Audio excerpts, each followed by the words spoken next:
What up, though, everybody? This is another episode of the Pop Culture 223 coming at you. This is season 2. This is the second episode.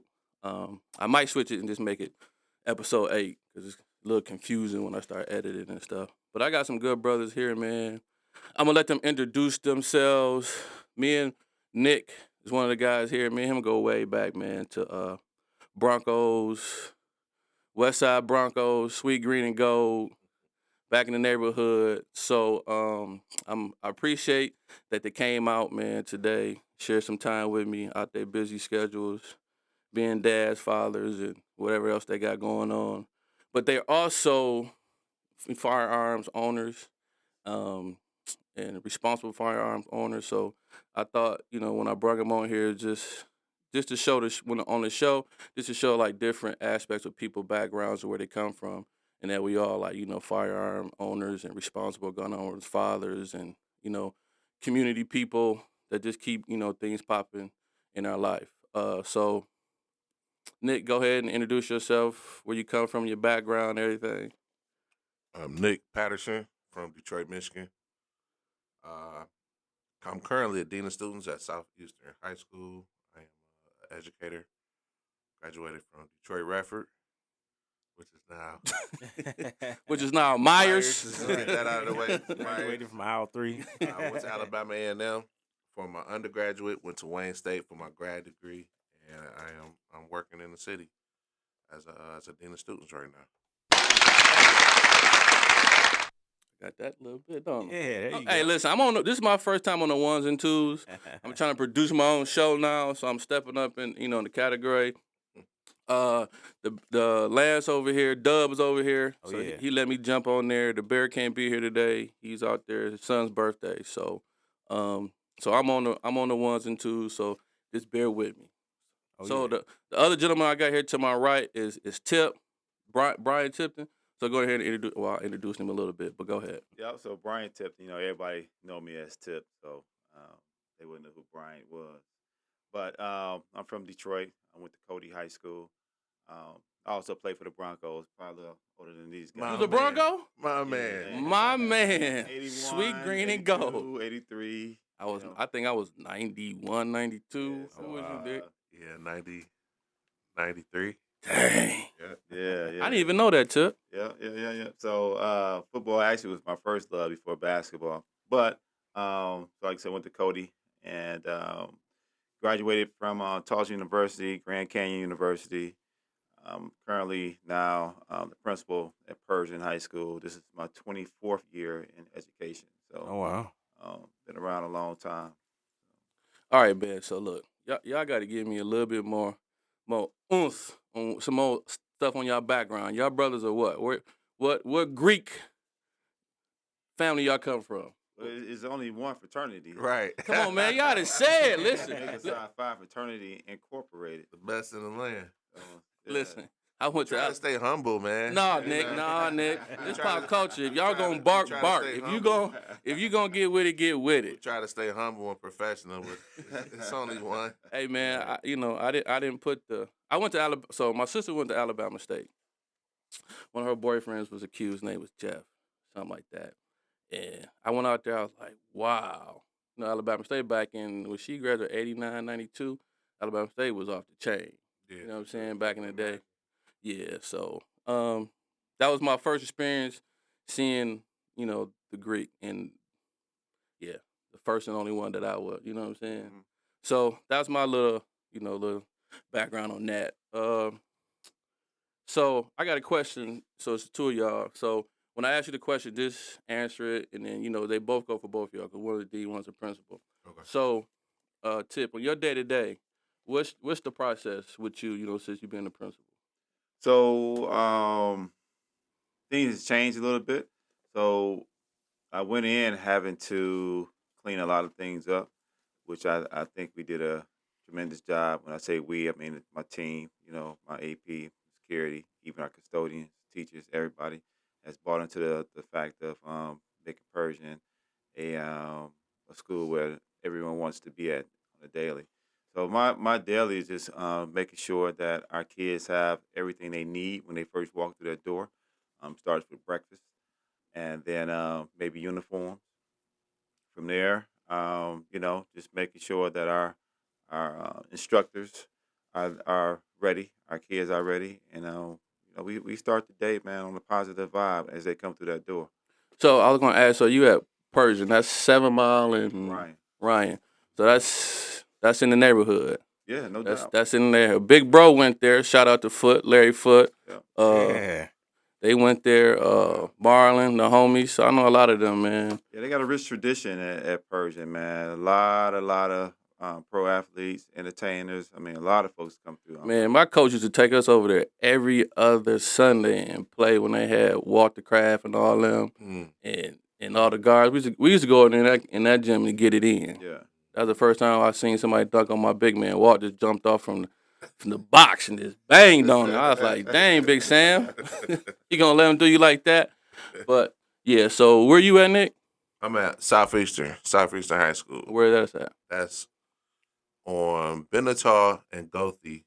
You might be more familiar with like Kercheval, St. Jean. Okay. So we're in between Kercheval and Mac actually, but the two side streets we sit on is So, Benatar. but we can say in the neighborhood. Oh yeah, So, 30-30. 30-30. in the neighborhood for sure. Yeah. So, Tip, what made you want to be a principal, especially like was the inner city trying to get back to the inner city one of your goals? Well, I wouldn't say what made me want to be a principal. Everything is for me is God ordained, and so it's not like you wake up and say, "Hey, this is what I want to be." This is for me is where God put you. And Amen, so, amen. this is where God put me. So I can never take credit for anything that I've done, you know. But I started off as a teacher. So I taught at Gompers Elementary and then Cody. Uh, From there, I became a dean at Cody, and then went to East English Village and was a dean there as well. Um, and so I also coached while I was at Cody. I coached the boys basketball team. I was a head coach over there. And so, it's just a passion, man. I just love seeing children grow. I love seeing them mature to young men and young women, and allow them to display who they are on the daily. I've always worked in hood schools, and it's worked out for my benefit. And so now, so I went from teacher, dean, AP, now principal, and for me, it's still the same. No matter where I'm at, from the deep west to the deep east, it's still kids are kids, and they need guidance. They need role models. They need us as black men to just display what black men look like. a good positive role model in all aspects. What about you, Nick? Now I know I ain't gonna tell you what Nick told me what he was. He said working the 9 to 5 wasn't for him. Nah, actually, funny story. It's a real story. I was in high school, and I remember a recruiter came in for football. He said, "What you want to be? What you want to study?" And I was like, "Man, I want to be an engineer." And my coach, Coach Jones, Bud Jones, he said, "Hey, P, you're not good at math." So that kind of crushed my engineer journey, but I admired it and respected my coach so much. I was like, "Well, shoot, then, coach, I want to be like you." And he was a PE teacher, but he was a PE teacher, but he was just such a like a second dad. And he used to take us not he used to take us to work on like houses and saying like, "Yo, I'm just trying to keep y'all together," but really it was like free labor. Hmm. So I learned a lot from him. I ended up going to Alabama A&M, going into education because of Coach Jones, becoming a teacher. I taught for 12 years in a charter school, and then I transitioned from a teacher to a dean with DPS, and I've been a dean ever since. And I'm back in school now, actually for counseling. So I agree with Tip. It's just like a journey on helping kids. When I look at our kids in the hood, I kind of feel like it's a responsibility to try to raise them the best that we can because they're gonna have to eventually raise my kids one day. So I feel like if I'm feeding into them, they'll feed into somebody else later. So it's almost like a good fit for me. I enjoy serving. I enjoy helping kids, and it just works. And then when I was teaching, summers off, spring break, winter break. So it was kind of, So you like the days off? It sound like it. hey, you know what? It's not bad. As much as we go through in schools, you wouldn't believe you need them breaks. I know some parents be like too many breaks, but man, when you in school with 400-500 kids 5 days a week, Yeah. 500 different personalities. Right. And it could be wearing. So parents out there, please know your teachers working hard. They got 30 kids in the classroom, 30 Hey. personalities. Hey, let me say, I don't know if I made a mistake of buck down Nick or something. I called him. I heard him yelling at kids. Hey, get off there! What you over there doing? Hey, man, just chill out, man. Just chill out. He was talking to somebody, doing something. So I know he was working, man. But let me ask y'all this: what are some of the challenges that y'all face in the inner city when it comes to budget, programs, education? Just trying to up the standards for the inner city schools. For me, it would be the equity. Um, Everyone having what they need. So I know a lot of folks confuse equality with equity, but you know, you for example, if there's a picture that goes around where it has these three kids and they're looking over this baseball field, right? So one person about my height, 6'7", the other one's maybe about 6 foot, the other one's like 5'2". So they give everybody, which is equal, crates to look over the fence. But that's not what all of them need in order to see the game. Mm-hmm. So equality means I'm gonna give everyone the same thing. Equity means I'm gonna give you what you need to be successful. And so being able to be successful in the inner city schools, yeah, it should be equal, but we need equity. And that means, what does equity mean? And so if Bloomfield Hills and Farmington Hills are getting so many dollars from their taxes and from their parents, those same dollars should be what's divided amongst what's equal. But again, it should be equity. What does inner city schools need to be successful? This is what we need to give them because their needs is totally different than Bloomfield and Farmington. Correct. Right. Correct. Yeah, you hit it head on. It's it should be fair, but it's a different demographic. You know, just a different demographic, a different parent in a different household, different situation.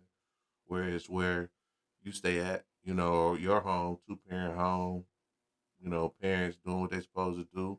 Whereas another person like me may have single parent, mom may have some issues, struggling. So I think you have to give people, you got to meet people where they are, and you got to give people what they need. And sometimes in the inner city, we need a little bit more, just because of the economic background of some of our parents. So how do y'all get the extra? Is it is it funding that coming like every year? Is it because like the taxes? Because I know, especially in the inner cities, there's not a lot of houses on blocks. So that tax money that's coming in that used to be there 10, 20 years ago when the city was flourishing ain't there no more. So does Right. that affect the budget? It does, but also keep in mind that we in the city don't recycle. And what I mean by recycle, of course, his kids can't go to Redford, but all those kids that went to See, hear that Cody joke? and Henry Ford, you know what I mean, and Mumford, we don't say, well, I went there, my kids are gonna go there. Unlike Clarkston, Bloomfield, and all these other, they can Mm-hmm. say, well, my great great grandmother used to go to Clarkston, you know what I mean, and now I'm here. But we don't recycle. We don't say what high school did you guys go to? I can't. Well, I went to Redford Bishop Borges, but my Okay, kids can't. Borges, They Borges is can't go there gone. either. It ain't. It Borges is ain't. gone. Borges is You gone. know what I mean? What high school? Cast that. The Castle. Oh my God. Yeah. Hey, I was just waiting for the right time to slip it in. That's all. So again, they recycle their cast. Yeah. So everybody say, hey, my mama and my grandma, when everybody went to cast, we're gonna go to cast. We don't go to Uh-huh. Renaissance. Even King, for that matter. You know what I Right. mean? But when you go to the inner city schools, we're not sending our kids back to the same school we went to. So what do we have there in those schools? Right. The same people that still saying the same thing. I'm the first person to graduate from high school in my family. How is that possible in 2023? Mm-hmm. Because as you mentioned, now we got all these blocks, which is a couple of houses on the block, because these are all renters. Back in our parents' day, they all owners. And so that makes a difference. The owners moved away and Yeah. the renters came in. And so from that aspect, we don't have that same funding and that same neighborhood that's carrying those schools as it used to, or even the same alumni. And I could tell you, Pershing alumni is very strong, but I know Cass alumni is strong as well. Mm. You know what I Is mean? Persian alumni strong? Very strong. Yeah. Okay. Yeah, Southeastern is too. Is it? Yeah, super strong. Cause I know too. I jumped on your Instagram. Well, you come up in my feed sometimes, and I seen some of the talk about some of the programs that I'm gonna say, I don't know, like the programs that you instituted in there, because you had it was a senior night, and it looked like it was, I don't know, it was a nightclub set up. Yeah, yeah. Was that something? Is that just something that you came up, or is just like a cooperative effort from all the teachers and Yeah, so everybody? I have a great group of teachers, man. I really do. I'm really lucky to have such a great group that care about kids. And so, what our senior sponsors did was they created an atmosphere because we had the Jay Dilla studio, and so Oh yeah, I do. yeah, so Nice. so Jay Dilla, of course, with the root, not the roots, Slum Village, Mhm. and Yeah.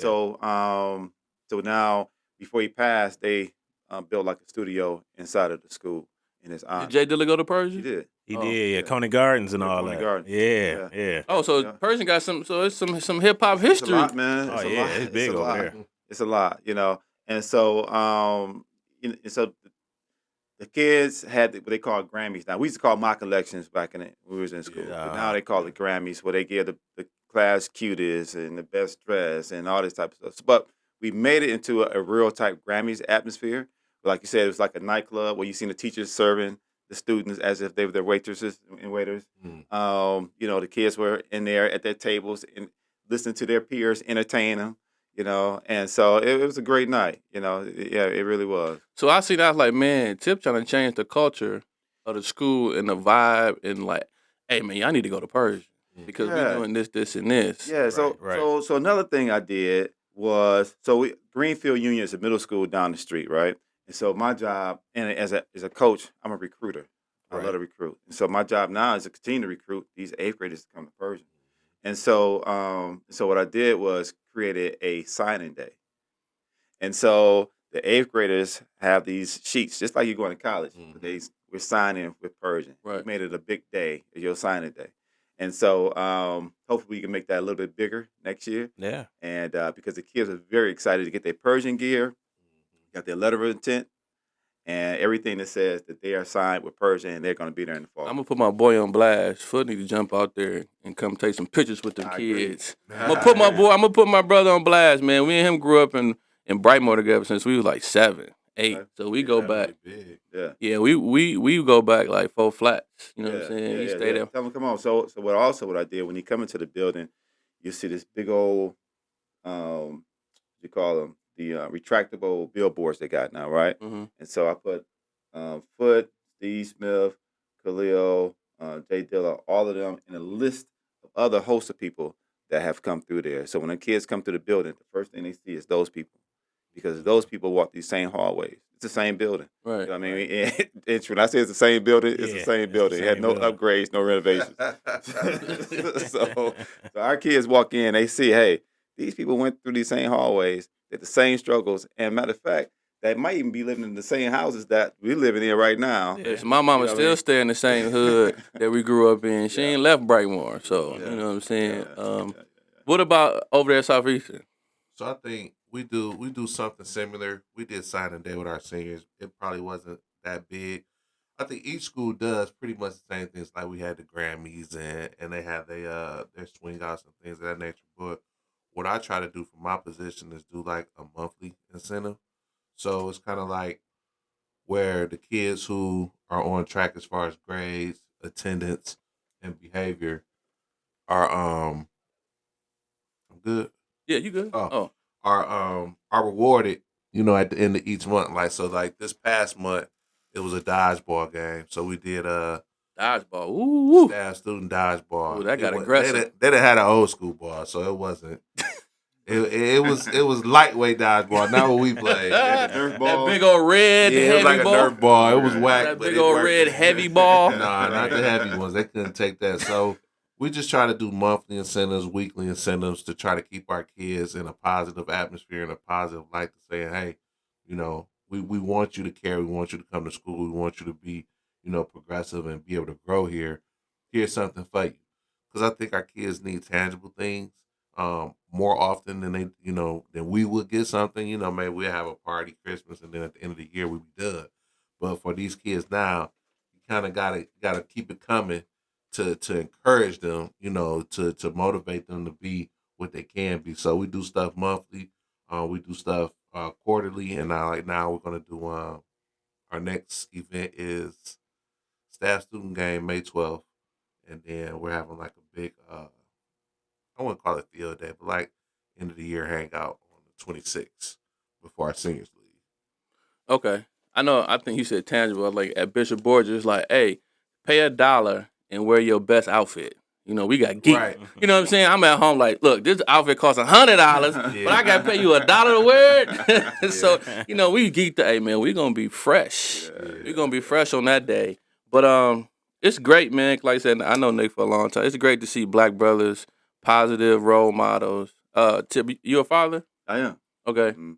Two boys, girl. Oh, this is a girl, 26. Girl. Yeah. Oh, I got a 12-year-old. She a nut. I love a little girl to death, but she a I've nut. been there. Yeah, these girls something else, man. I got a 17-year-old, man, so I'm going through it. And it was cool 'cause, you know, Nick got the boys, and I know when y'all go into schools, you see especially your sons, you see a lot of them boys like, look, I need to help them. You can part, especially because we coach so long. Like I even coach with Nick, and just peeping out when kids need help more than just football, Yeah. like mental stress and Yeah. like, how do y'all deal with like the bullying aspect when a parent call the school or administration and say, hey, my son or daughter been saying they've been bullied or been getting bullied. How do y'all attack that? So for us, you know, again, we're athletes, so we've dealt been in arenas where you get roasted, right? So if you're in a locker room, if you are in a classroom, or whatever the case may be, you again growing up, we had times when we roasted each other. All day at lunchtime. This generation is a little bit different, and kids don't understand what population to roast. So I give you an example of that. So if all three of us or four of us are friends and we roast each other all day long, right? Mm-hmm. He come in, he really don't know us, but we gonna start roasting him. Mm-hmm. He don't Right. see it that as funny. Right. Yep. That's considered bullying in his eyes. For us, we do it all the time. We Right. think it is just joking or whatever else. But mentally and honestly, it is we kind of like bullying each other. But again, it's in fun. Right. So when that new kid come, I can't talk about him the way I talk about y'all. Right. But as a kid, you don't know that. You just doing what you just used to doing. They don't understand. So now his parent will tell his mom what's going on. His mom called the school. Hey, my son's being bullied. Okay, well, what's going on? When in the classroom, they talking about him, and talking about his shoes, talking about this, blah, blah, blah. And technically, that's bullying. Mm-hmm. But when we do it, we just roasting each other, Right. Right. Yeah. you know. So you got to be careful when you. It's different from it's different from when we were younger. You know, it's kind of like they're not as resolute as we were. You know, so like you said, you kind of got to be able to gauge the room and who you talking to. And I tell kids that all the time. And then you gotta. It could be your boy. It could be me and you. I done seen it where it's boys say he bullying me, but you just didn't feel like being joked on that day. So I think it's more so them being aware of who they talking to and what they saying, you know, and it could depend on the day. It's different now. 'Cause like I say, I got friends that fight just because somebody had a bad day that morning, you know, or felt like they getting bullied just because they didn't feel like joking that day. So, you know, it happens. You got to take it case by case. Sometimes it's not bullying. Sometimes it is bullying. And you just got to handle it, you know. Each case is different from what I've seen.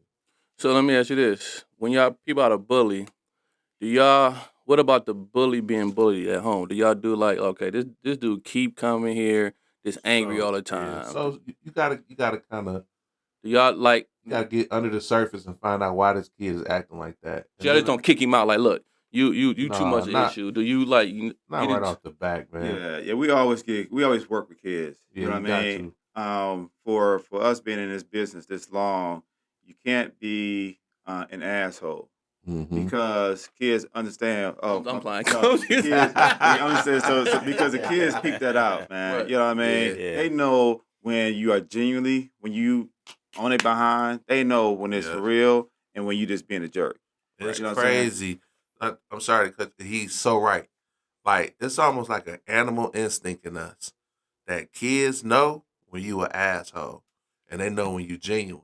Mm-hmm. When you genuine, you could tee off Yeah. on them, and they're gonna be like, "I got you, Coach Mhm. Tip. I understand what you're saying, Mr. Patterson. When they know you an asshole, know the You're gonna get resistance. you're gonna get so much resistance. Well, especially with especially in our culture, especially with the boys, and a lot of them may be coming from single parent homes where their mom, coming up with their mom. But us as coaches, because you coach, we know how to kind of talk to Yeah. these kids, Yeah. and they feel like when I talk to kids, I might go off on them, but then he like, coach, thanks, you know what I'm saying, or But whatever. you got to build that relationship Yeah. before you Most go definitely. off. Right. You can't just come in like I tell new teachers all the time. You can't come in the gate saying, "Oh, this is what we doing, this is what we ain't doing." This day, it's almost like this their territory. You got to come in, fill out the lay of the land, build first. You may take some losses at the beginning, but then when you come back around stern and they know you actually care, your results is incredible. Just it's incredible. So I had my homie on here, go be great on purpose, 2 man, Ronnie, and he said and I don't know if y'all do this at the school when teachers come in, because he's a principal or the dean too. When teachers come in, he has to teach them how to teach our kids, or teach his kids in his school. Like, I don't know if they coming from not in the inner city, but they coming from somewhere else. So he help them how to teach the school. I guess because of just like what y'all were saying. Well, a lot of teachers that I'm with are already pretty much experienced. So if we do have a new teacher that come in that needs some guidance, I always have the other teachers do peer-to-peer work. And if they can't, then I step in because a lot of times things come easier from your peers than it comes from your boss per se. You know what I'm saying? And so same thing with coaching or even teaching. You know what I mean? It's easier for me to say, all right, Nick, I need you to go help these guys because I know you know how to do the work. Just help them, show them how to do it. Compared to me as a teacher going on, now you feel more stressed when it's me as a teacher than it is with your peer. So same thing with our instructors. We try to make sure that they are coached up by their peers and shown, hey, this is how you might want to manage Tip. Tip don't want you doing that, blah, blah, blah, but this is how you can get to him. 'Cause I had him last year as a student, you know. I just want to know one question. When y'all get hyped, do y'all be stepping down the hallway? Wow. Well, hey, you know what, man? I Just wish like I one day you could- come in there and just start barking I like wish one I of could them get my days. Let's knees get up at that I wish I could get my knees up that high Oh, again, man. man. You know what? I'm gonna be honest. A lot of my kids don't even know I'm a Q because, you know, I wear my gear. A lot of them don't even know what it represents until I tell them. Right. And then once they find out, they may use. I can tell the ones when YouTube stuff. You went They're recruiting, huh? Mhm. No, not necessarily recruiting, but they'll come in front of me marching. They're doing stuff. Yeah, that's what y'all do. So it's exciting, but for the most part, I don't. You know what I'm saying? Just because the knees ain't holding up like Hey that. man, no I was just more, thinking like, man, if I you was, know? I might just Seem come to like- work one time like, hey, let's just get at it. No, I most Play that definitely- music. I most definitely don't. But I do wear my stuff, and let them know what it is because it is part of our culture. It is part of African American males, Right. and I let them know it's for college educated men. So Give them history, give them the education yeah, so they yeah. can. Because I have a couple of guys that used to play for me are NARQs. Okay. So Nice. that's one of the benefits when these guys see you. They don't just see you; they actually admire what they see. So since y'all teaching like the inner city schools, and you said Tip, you do some recruiting at the middle school, because the neighborhoods y'all in, what about how do y'all curve like the violence in the neighborhood, the gang violence, and bringing them kids in school and making sure they're safe or they feel safe coming to school? So first of all, you can't curb the gang violence because you're not in the city or in the neighborhoods every day. Right. All you can do is control your community inside of your school, Right. and that's why I tell all my parents, in here they good, out there we dismissal. I don't know what's going on out there because I don't know who's around the corner about to come around to the school. So but as far as like gang activity inside of the school, for me, this is how when I was at East English, we had it was crazy. So think of this. So when I first got to East English, Finney had closed down. They built a new school, which is now East English, right? Kettering closed. All those kids came to East English. Crockett closed. All those kids came to East English. Wow. Nobody wanted to go to EAA, right? So you had Pershing, Southeastern, Denby, all those kids at East English. We had 1,800 kids in there. And so think of Kettering kids, they want their stuff. Finney people, Kettering people. That's just 3 groups alone. Mm-hmm. Then you got Crockett people, and then all these people from EA that's just clinking up with whoever else. So it was major gangs. Major activity, major action. So as a dean during that time, what I had to, me and the AP had to strategize was who in here can we keep and who can we get rid of. Mm-hmm. So, for example, if it's, and this is just how it has to be, if it's more of this group of a gang, and let's say it's 30 members of a gang in one group, 8 members of a gang in another group, and they constantly at it, who am I going to get rid of? The 8. Right. Because again, now we keep this 30, it's harmony because they all together. So this 8 got to go someplace else where their group is, because again, we still got to educate these kids, right? Right. We can't say, well, you in that 8-mile group, you can't be in the school. No, they are students. But which group is constantly at each other? These 2 groups, I need to get rid of the lesser of that group so everything can calm down. And that's what we did. We got rid of the lesser of the group. Once we did that, things sorted out. Now again, we're in an inner city school. And I tell parents all the time, brothers and sisters fight, right? So why don't you think these kids that's coming from different households not going to fight? The thing is, after the fight, can we still coexist in the same household? Right. Just like your brothers and sisters. So I came from a family, I got 5 brothers and sisters. My niece was born when I was 7. My niece is like my little sister. But in the household, we all fought. Right. You know what I mean? But did we still be able to coexist in the same household after the fight? Most definitely. And so that's how we teaching our kids. Now, okay, y'all fought. Now, after the fight, what do we do to make sure we can all still coexist in the same building? Yeah. I would agree. Same thing. The realization is everybody can't stay.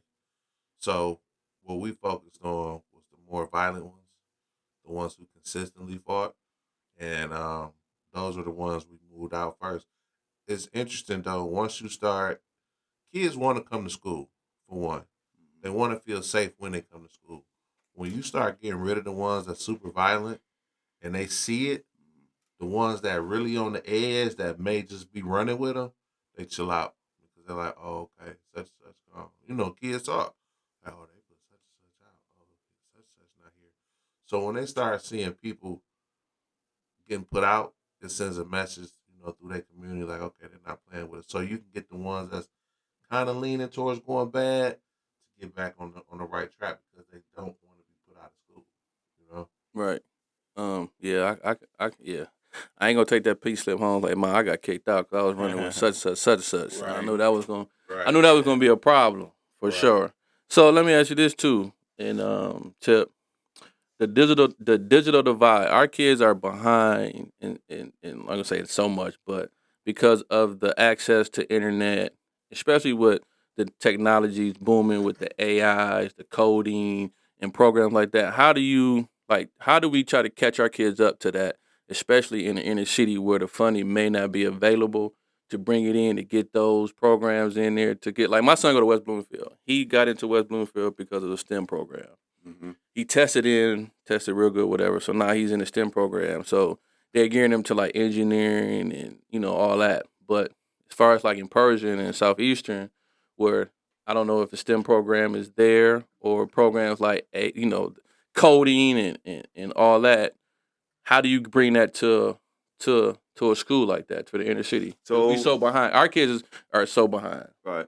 So technology is most definitely is what we got to have in all schools. Number one.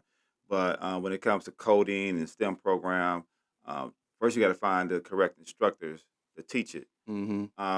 And I think it's very important that our kids are exposed to it. When I was at Osborne, I was the AP at Osborne. We had a coding program. In fact, they still had the coding program, but they had the correct teachers to teach it. And so with that coding program, it was made like, it's called a career pathway. And those kids take those classes 2 or 3 hours throughout the day, just like they would if they went to a career tech center. Mm-hmm. So it's the same thing. And so we're trying to incorporate the same thing over at Pershing. Right now, we have police cadets. We have the Jay Dilla studio where they come in. They learn how to work the keyboards, the boards. They know how to work the mics. They learn how to work the music program. And so now, if we get that coding program, which teaches them how to do different things in this technology type world, I think that'll be. So you have to bring that instructor in and Yeah, add him to your program. Yeah. Yeah. Oh, okay. Yeah, That's cool. Yeah, because we have the means, we have the budget for it. You know what I mean, to implement that teacher. It's just more so finding that teacher. Yeah. You know what I Yeah. mean? So Really? it's not like these teachers just running around. Hey, I can do Yeah, coding I in can STEM. do You know what I coding. mean? So Yeah. And I want to work at Pershing Yeah. or Southeastern. I So- can go work at Hey, y'all hear that? We Yeah, need y'all right. in the inner city. Yeah. Hey, So it's that's not so real, much man. of the funding. It's the more so of finding the Mhm. people to do it. Yeah. Yeah. Mm. Yep. Mm. But they do have a resource. Yeah. So that's another thing. You know, are you gonna pick Birmingham schools to go do coding in, or are you gonna pick Southeastern school to go coding in? So I think, Me, I would probably be in the city. I No, mean, but I I'm get what not you're asking- saying. I'm not I know asking what that, you're but that's saying. the option Yeah. the teacher Yeah. has. You know what I'm saying? The teacher has. We putting it out right now because at Pershing and Southeast, y'all gonna keep them safe, right? Yeah, Oh, for and sure. keep in mind we're gonna have a new building in 3 years. So That's we what's have up. everything Is state that of the because art. of what you got going? No, it's because of what the people wanted. So it ain't got Okay. nothing to do with me. I wish it was, but yeah. So it'll be a brand new building. They have state of the art everything, and that way hopefully that'll help recruit more. That's like instructors. well overdue though. Yeah, For the hood outside of Cass and King and Renaissance to have new building. I think East Yeah. English got one, Mumford got I one. forgot one. It's Yeah. like these kids and other corners of the city deserve one too. You know, Right. Pershing deserve a new building. Yeah. You know, like you just think about the rich history of Pershing and the powerhouses that came through there. Like should have been had a new building. yeah, You know, yeah. that's just my personal thought. But yeah, A lot of mismanagement. You know how that go. Mhm. hey, you know, You know, everybody can't be Cass. I mean, that's hard to top, but we can have some nice seconds coming around. Oh boy. So let me ask y'all this. I don't know if y'all seen this, and you said you was at Cody. Did y'all see that teacher that took that firearm to school and it dropped out their backpack? Yeah, I seen it. Matter of fact, I got a call when it happened. Actually, I did too. You He know. used to work in our building. Did he? Now I was like, listen, man, I know, I know Cody area. I understood, but I was Right. just like, I man, still you don't can't do it like understand. that. You can't do that, man. Yeah, It's a I know what you school. can't do. To understand it would mean that I'm in fear of my life every time I walk into this building. Right. If I'm in fear of my life every time I walk, why am I keep going in there every day? right. You know what sure. I'm saying? And so it's more so of knowing your environment and going back to what we said earlier about now if you're an asshole, then yeah, you might want to, because again, the kids probably, looking at you every day. Mhm. But and like I said, if you're in fear of going to work every day, you might want to ask for a transfer Yeah. or pick another career. Just work somewhere else then. Yeah, it is. Well, I was like, man, but I was like, well, how many days did he carry it? Oh, Because he must have had it every no day. telling. Right, Yeah, that yeah, wasn't no nothing telling. new. My thing is, how did it fall out? Did it fall on the floor? Did you was it upside down? Just wasn't secure at all. Well, so okay, It's in a bag. It's in a so bag. me being an instructor, gun guy, I'm just like, that's why I say I understand. Well, whatever. I'm just like, man, and that was just another thing. Like meaning us in our culture, we're not trained enough to keep things so secure enough to where something like that wouldn't happen. Now you carrying off body, that's always gonna be a problem. Especially when you put your bag down, you could have dropped it, it could have just fell over. He could have been in there 100, had it every day, and just that one time it fell out, he had it wrong. You know what I'm saying? That's why. Which is probably what happened. Right. Now you carry on body, you know what I'm saying? That's likely not to happen, but the right preparation for and training for it, you could carry concealed, but I'm not, promoting that. If that's not allowed in the school, then But let me say another question too, because I've seen this. Some states are allowing teachers to carry firearms in schools. What y'all think about that? But I would just want to know why. What's the purpose of it? Is it the fear of the kids or fear of somebody coming inside of the school with a Yeah, I weapon? don't think. You know. Now, I okay, don't now think mind teachers, I don't think teachers should have to carry. Like, do I feel like it should be some type of security? Like, so what we used to have an armed officer in the building. We don't have those anymore, but we do have security. I think it needs to be somebody in the building, low key. Not even somebody, maybe 2 or 3, just low key. They ain't got to be seen, but they there. And I'm gonna say this: West Bloomfield got it. They there, but you don't know they there. You know what I'm saying? Because my kid go to West Bloomfield schools, and I see random people with radios. I'm just like, he ain't no teacher. You know what I'm saying? So I think there's ways to do it. I don't think teachers should have to or want to carry guns because that's not what we're there for. We're there to educate. You know, it's already enough on teachers to educate, parent, big brother, big sister, mentor, sponsor. I mean, they take on so many roles to want to carry a firearm too. That's just I ain't here for that. I'm here to teach and help these kids grow. So I do think it should be somebody in the building like that. Low key, ain't gotta be out in the open. You ain't even gotta be on the floors. But if something go down, you need to be there. But, it's just being a teacher, I wouldn't have wanted to walk around teaching the class carrying a gun. And for our schools, inner city schools, we have metal detectors that the kids got to walk through every day. And hopefully that those guards are doing a good job with checking those kids in every day so that everyone feels safe. The staff, the security guards themselves, and the kids, everyone feels safe with those checks coming in every day. Well, like I said, it's on the board because of all these mass shootings. And I was like what Nick said. I don't think a teacher should care. Teachers should be able to come in there and teach, and that's it. Actually, after school, whatever. They get now to tell them to be responsible enough to teach and carry a firearm. Like to carry a firearm come on its own training. Like you should better go get a PhD in firearm before you better carry it in school. That's just my opinion because just going to get a CPL class or a license just to have it and say y'all can carry it now, that's not enough education to carry a firearm. You know what I'm saying? I got well over hundreds of hours and days behind training to know that CPL class is not enough. And and I was looking it up, like they only can carry a firearm in school if the schools allow them to. I was talking to somebody, and I think somewhere in Dallas, the kids are allowed to bring. I mean, it was a college campus or whatever. They're allowed to bring firearms in schools, and I was like, well, if a student is in the classroom and he start bucking up or getting a little bit violent, how do you deal with that? He could just be, aggressive, not aggressive. He could just be loud that day. Like, how do y'all what's the worry? How do y'all address that? Knowing that they able to carry. Yeah, on a college campus, that's a little bit different because it's so wide open. You know what I mean? But I'm talking about as a teacher, like how do you teach safely and enjoy what you're doing if I know maybe 3 or 4 of these guys can. You talking about on the college campus? Yeah, it threw me off when she said that. That's really college campus is different because the kid can get out of his car and go right into a hall for a lecture and no one checks them. Right. Whereas in high school, they come in the city in DPS high schools anyway. I know they don't do that at West Bloomfield and Oak Park and other schools, but in the city, you come through that door, you going through that metal detector, right? And you getting checked, your bag and everything's getting checked, just like you're going through the airport, basically. Right. You know what I mean? And so, but on the college campus, it's hard because kids coming from their dorm, they come from their car, right. They going straight into a lecture hall. I think you just gotta teach. Because you remember being in college, ain't nobody checking you. Yeah. So as a teacher, if you choose to teach on a college level, you just gotta go in there and teach, and that's something you can't worry about because there's no checks and balances as far as weapons. So it's just kind of like you out there. But the same things, can apply to going to the mall and the movies and stuff. You just kind of gotta go and be aware of your surroundings. So I think it's sad because schools are such a soft target because it's unexpected. Even with all these school shootings, I still don't expect nobody to come in Southeastern and shoot.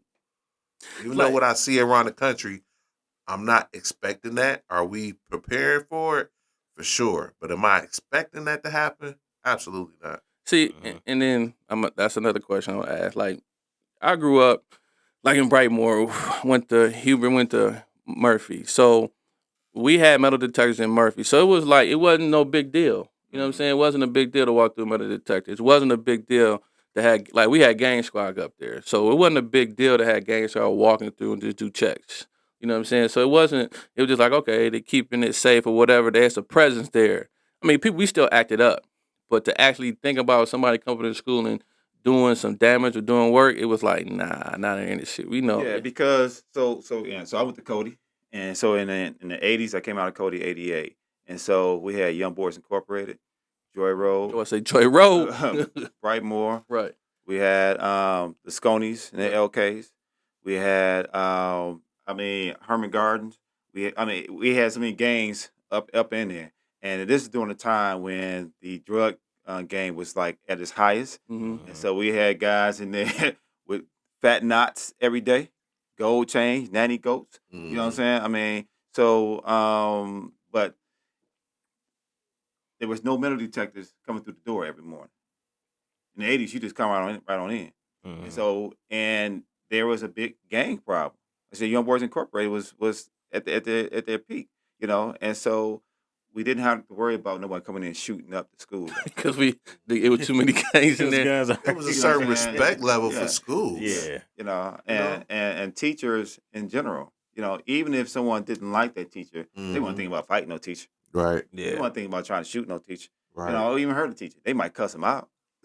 Right. You know what I mean? But you know, they ain't doing nothing. Well, it just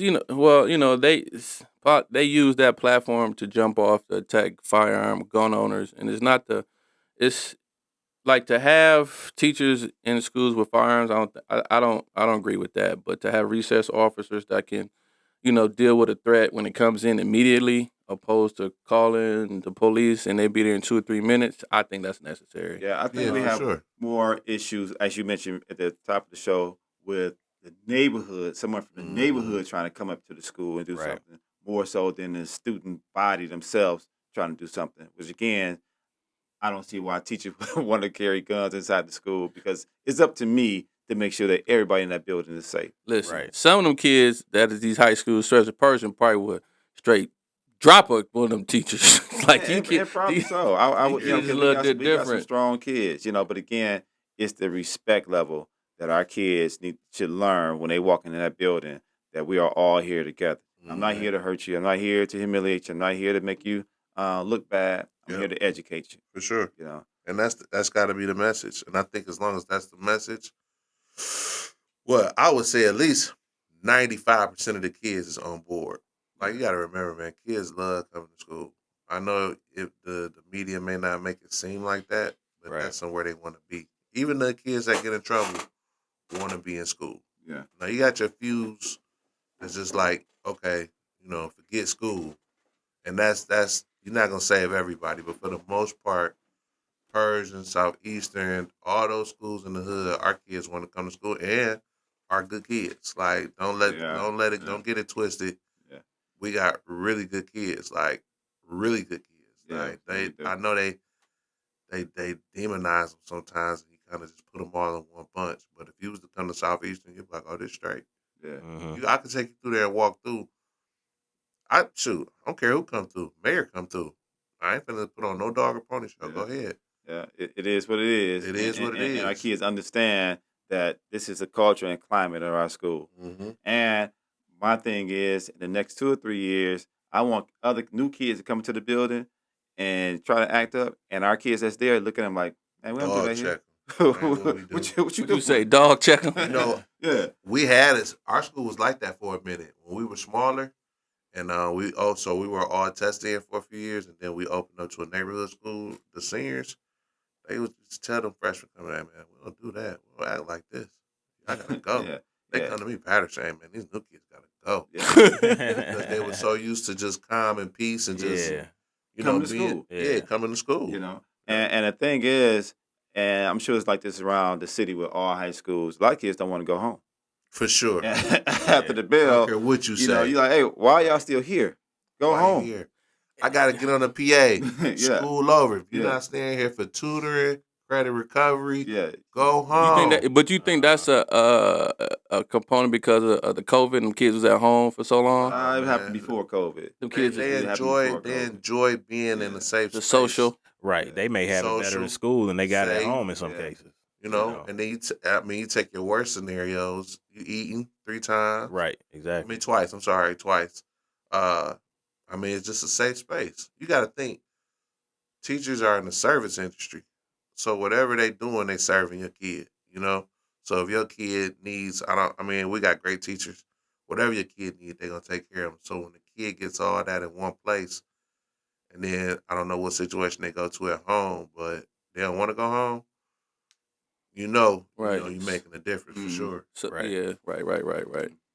All right, so look, we only got about 10 more minutes. It was good conversation. Let me get to this question because I know my boy Nick is a closet enthusiast. Closet enthusiast. Closet gun owner. And Nick, what was your I should first? take a picture of my closet. Nick, what was your first firearm you bought? I don't even want to tell you, bro. You want the truth? Yeah, yes, we done heard some I battles I got two people. What you Okay, gonna I'm say? gonna tell you before you tell me what you had. No, I You ain't tell know me what I where had. rank at on the list. I bought my first gun in college because in Alabama you just had to have a state ID to buy a gun. I was 19. I had a 40 caliber high point. That's three That people that was- had high points. That What one is weighed the deal? about 10 pounds. That's that RoboCop gun, man. It was terrible.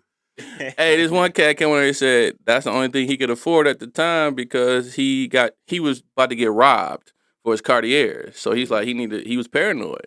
So he went out and bought a high point. I ain't just bought tripping. it. I bought it because I was able to, and like you said, it was probably the most economical. And I was just like, oh, yo, we could buy guns in Alabama. So it was like, That was your Lord have mercy. You I came a had long no way. clue. Yeah. No clue. Hey, what is it? Okay, I'm gonna ask the next question. Tip, what's your first firearm you bought? What was it? 45 cal. It was man, I can't even think of the name of it, man. Please don't say it was a high point. Ruger? Nah, I got a Ruger now. Was it Smith and No, it was older, 1911. SR9s ain't bad. Kimber? Yeah, 1911. Who? Oh, you don't know, was it Kimber? The brand? You don't know, it was this 1911? Yeah. Don't worry about Tip. That was a while ago. I don't know, man. Yeah. I mean, that ain't horrible for a first gun. That was nice. Look, Tip, you better than your boy. Hey, I swear. You couldn't even, I don't even know if they made a holster for that gun. Hey, Nick came me like, man, when we go out here and shoot, you gotta come out here. So, I sold them some. They got some of this heavy ammo, and then Tip and his brothers out there, shooting. And it kept jamming. And they looking at like my ammo. I was like, nah, bro, you out there limp wristing the gun. You got the big old hands. You gotta shoot that little bitty pew pew, and you ain't holding it right. It ain't the ammo. It definitely ain't the ammo. But what is the infatuation with black folks in 40 cals? Like they just hear the rap songs and hear like I need the 40 cal. I think so, man. Because, honestly, my dad wasn't a gun owner. It wasn't even thought about. Even in the hood, it was like everybody, like going back to the tips, everybody was homeowners. Everybody knew everybody. You looked out. Like we didn't even have alarms. Right. So for me, it probably was music. Probably heard and was just like, yo. And then when you saw the special price, 40 caliber, $320, it's kind of like you gotta go for it. I'm broke. Hey, so let me ask you this. So what's one way to say we from the hood, but without saying we from the hood? So I'm gonna show you this. What is this called? Oh, that's a drum, right? No, it's not a drum.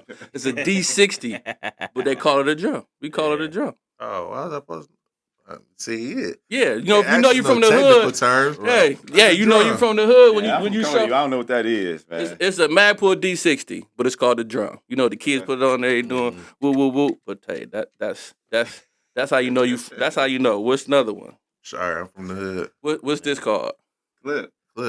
A magazine. Yep. You know you from the neighborhood when you call this a clip. All right, now you trying to show we ghetto or something? No, I was just trying to show. Yeah. I don't want to be. I'm an educated man. I don't want to be on the show saying ignorant shit. Delete this part. Hey, no, man, you got the code switch. I wasn't even no code switch. We both said clip. I was up at Uncoil Firearms, and the guy walked in. He said, "Look, man, do y'all got any of them 40 cal rounds?" And the guy looked at it and said, "For what gun?" He like, "For the 40 cal." He didn't say what gun. He just said, "Can I get some 40 cal rounds?" That's how you know we need the educational component, man. Right. That's how you know. Hey, that wasn't a shot at the neighborhood. It was just, hey, we call stuff. Hey, a stick is maybe a rifle. You know what I'm saying? The kids call them sticks. What they call them, Gucci? What they call long rifles? Sticks. He ain't Man, he don't know. yeah. That's a good You thing. go I'm to glad Orchard he Lake don't know. St. Mary's, you right. He don't know. Yeah, I'm glad he don't know. That's good. But did you teach them a Right. little bit about this? A little bit. I think I probably need to teach them more. I think I use more so scare tactics instead of teaching, which is totally opposite of what I can do. I think I do need to teach them more. Like they've seen in my show, show them.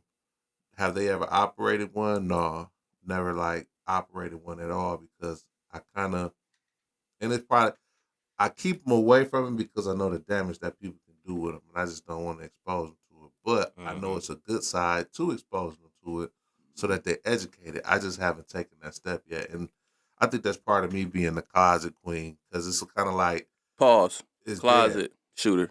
closet shooter. Sorry, pause. My kid give me with that all the time. I be at work. I be like, yeah, man. I said something to a kid. What I say? He was like, pause. I said, man, that boy could dribble that ball. They like, pause. I'm like, damn, I can't even say dribble the ball. Yeah. They be switching stuff up. You can't say zesty You no can't more. say They done took nothing. that word over. But yeah, I should educate more. I don't. But they definitely know about them and the damage that they can do. But that's the first step. Like you said, Don't touch them. the curiosity, I just tell people don't hide it don't sneak it in the house, right? My biggest thing is when everybody was, especially in the industry, was getting CPL license and get guns, I was just like, please don't sneak it in the house and not show them. Like, show them what the damage can do. Because in our culture, we don't do that. Like in other cultures, they may go out there with their father and go hunting. So they see what that round does to a deer. Correct. And the damage it does to a flesh. So they mentally keeps that, they gonna keep a hold of that until they grow up. So I will say they've seen it on video, but never in person. Right, but Yeah. when they like kids fire a rifle, they feel the impact. They, you know what I'm saying? They understand it psychologically. Like, okay, this is what it does. So I just say, look, don't never hide it. You know what I'm saying? Get them accustomed to it. Like I said, I carry all the time, but you know what I'm saying? I'm in competitions. I train. I shoot. I just do it for fun and self defense. So You should start a self-defense class, man, for people like me. Nick, we about Hold on, let me say this. time man. out. Let me Time out. say- Nick, we about to go shoot. I got. Where we about to go? 707. I ain't never got time. I feel you, brother. I ain't never got time. I just start sneak out on my days off. Yeah. You know what I'm saying? But when we was up at that Century Gun Club when all your bros came out, that was cool, man. I wish we can keep doing stuff like that because it's not a lot of places for us to go outside and exercise that right. Correct. Because it's just not local. In the inner city, you go indoors, it's not the same as shooting outdoors. You do a little bit more, but the most of the time we get outside, like I'm trying to put some stuff together where I can get a group of guys just to go out and not let's say training, but just help educate. You know what I'm saying? Just That's us. That's us. That's us right there. bring the guns out the closet, man. At least go shoot every once in a while at the range, man, just to get accustomed to it. Yeah. You know what I'm saying? Yeah. Just But I to, think you hit it on the head. It's not a lot of places for us to go, because I don't always feel comfortable going in the range, because again, you're the minority. Where we went, it was black owned. It was a good day. I like It was that. a good day. It was us out there, and I felt more comfortable. You know what I'm saying? I didn't feel inferior to the next guy to me. He over there like Rambo, and I'm sitting here like Harlem Nights, pow, pow, don't shoot that little motherfucker. So yeah, you should definitely. I'm encouraging everybody to tell Kev put it together outside shooting. I Definitely. second that. Hey, Nick called me. Hey, man, can I go? Nick called me. He's like, where can I go, man? I don't want to feel like, they cool up in there. I was like, man, just go up in there. Everything's smooth, bro. Man, it's a real anxiety, and I wouldn't say anxiety because I don't have anxiety, but you'll never know who you're dealing with. Right. You know what I'm saying? They may look at me and profiling is so rampant. I don't want to be profiled. I just want to kind of be me and just go in there. I want to be able to come in there vulnerable. Like, look, I don't know much. Can you school me? You know what I'm saying? Like, remember when the one place you was recommending, I was like, yeah, they ain't even talk to me. Ann Arbor Arms. I wasn't gonna say the name. Oh, I'm sorry. You caught me. I got you. You know what I'm saying? But then when I went to the second place, Uncle, yeah. it was love. You know what I'm saying? It was love. So I think when you have people who who enjoy it as a hobby and want to be involved and want to learn more, it's got to be a comfortable space for them to be able to get Well, in. that's why I sent you up there because one, I know the guys, and if it was they dope. if there was an issue, I know who go to. You know what I'm saying? I know who to go. I go was straight dope. and talk to somebody. Like, look, my partner, didn't feel comfortable because at Encore they right there, so they gonna get. Yeah, We coming up there. no, they all. dope. They was dope. Yeah, you know what I'm saying? They come up there all the time. So, like I said, your first purchase of a firearm can be your first and your last, depending on the situation. It depends on where you're going, and that can just deter you from doing anything else.